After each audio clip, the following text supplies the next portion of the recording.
Hello everyone, আসসালামু আলাইকুম। আমরা এখন যশোর জেলার কেশবপুর উপজেলার প্রাণকেন্দ্রে নদীর ধারে দাঁড়িয়ে থাকা এক স্বাদে ভরা ছোট্ট দোকান।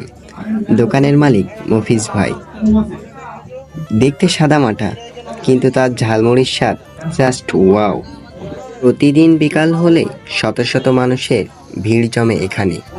মুড়ি আর ছোলার সেই ঝাল ঝাল স্বাদ যেন ঘন্টার পর ঘন্টা মুখে লেগেই থাকে। মফিজ ভাইয়ের এই হাতের জাদু। He doesn't just make food, he correct memorise. দোকানটা নয় কোনো সাজানো গোছানো, একটা ভ্যানের ওপরেই বিক্রয় করা হয় এই ঝালমুড়ি। কিন্তু ঝালমুড়ির এতই স্বাদ, মানুষজন কেউ এটা দেখে না যে দোকানটা কেমন।